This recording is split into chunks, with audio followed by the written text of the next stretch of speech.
जो अधिग्रहण किया है और मुआवजा की बात है वो अभी तक दिया हुआ नहीं है। इसका रिपोर्ट के लिए हमने उनको समय दिया है।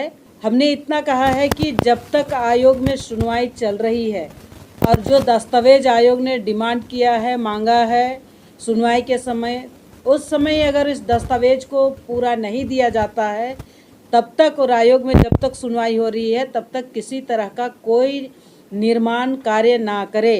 नमस्कार, द स्पॉटलाइट में स्वागत है आपका। मैं हूं रफी समी। रिम्स 2 को लेकर एक बार फिर से विवाद शुरू हो गया है।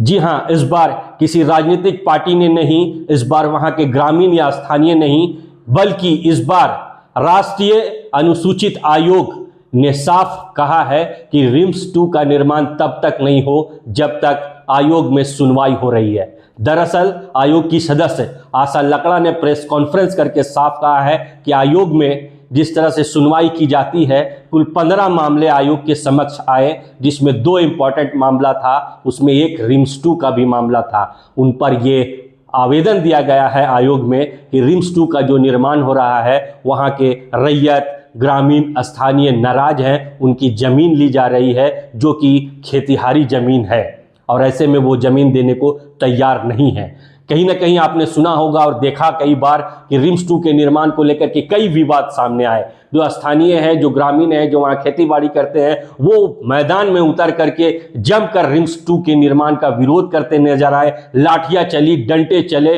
कई पर FIR हुआ, कई राजनेताओं का घर घेरा गया, कई राजनेता इस मैदान में उतरे और आरोप प्रत्यारोप का दौर चला। वो दौर अब भी जारी है। इस बीच में जिस तरह से कैबिनेट की मुहर लगी रिम्स 2 निर्माण को लेकर के, एक नया मामला सामने आ गया है और वो ये मामला है कि राष्ट्रीय अनुसूचित आयोग ने साफ कह दिया है कि तब तक रिम्स 2 के काम को या निर्माण को लेकर के वहां पर काम नहीं किया जाएगा जब तक आयोग में सुनवाई चल रही है।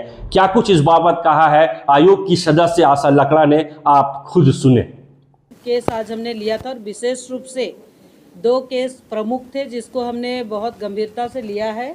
सबसे बड़ी बात है, रांची में रिम्स 2 से संबंधित मामला था जो हमारे आयोग में थे और आज उसका सुनवाई हुआ। लगभग 222 एकड़ भूमि है। इन तमाम भूमि पर हमने सुनवाई किया है और सुनवाई के दरमियान कितने वहाँ के रैयत हैं और जिनका ज़मीन वहाँ गया है, ऐसे लोगों का जो अधिग्रहण किया गया है, ऐसे लोगों का पूरा रिपोर्ट हमने मांगा है ज़मीन से संबंधित, और रिपोर्ट हमें मिल गया है। लेकिन उन रैयतों को जिनका ज़मीन को अधिग्रहण किया गया है, ऐसे कितने लोगों को उसमें मुआवजा मिला और मुआवजा जिनको मिला है, कितना एकड़ भूमि या कितना डेसिमल भूमि का कितनी राशि दी गई है, इसका रिपोर्ट भी हमने मांगा है। अभी ऐसे आज जिला प्रशासन और रेवेन्यू डिपार्टमेंट, राज्य सरकार सभी आए थे और स्पेशल रूप से हमने इनको बैठक भी किया और विशेष रूप से जो हमारा पिटिशनर है उनका पूरा टीम भी यहाँ आए थे, क्योंकि आयोग चाहती है कि रिम्स बने, लेकिन रैयत का उपजाऊ भूमि में नहीं, जहाँ वेकेंट लैंड है, परती भूमि है, ऐसे जगह पर बने। और साथ ही साथ सिर्फ रांची ही नहीं, रांची में ऑलरेडी रिम्स है।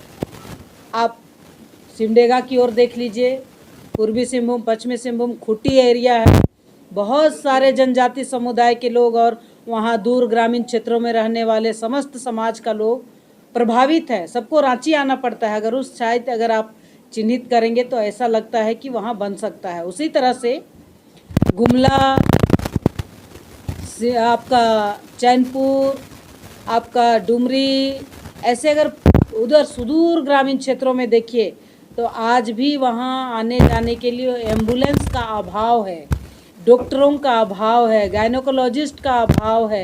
तो इन सब विषय को ध्यान में रखते हुए इस ओर कर्णांकित करके नया प्रस्ताव करना चाहिए और जो जनजाति समुदाय का जीवन यापन करने वाला भूमि है, उस भूमि को ध्यान में रखते हुए जो उपजाऊ भूमि है उसको ध्यान में रखते हुए इन सब के लिए हमने कहा है कि जब तक आयोग में सुनवाई है किसी तरह का कोई निर्माण ना किया जाए। दूसरा हमारा मामला था बोकारो का।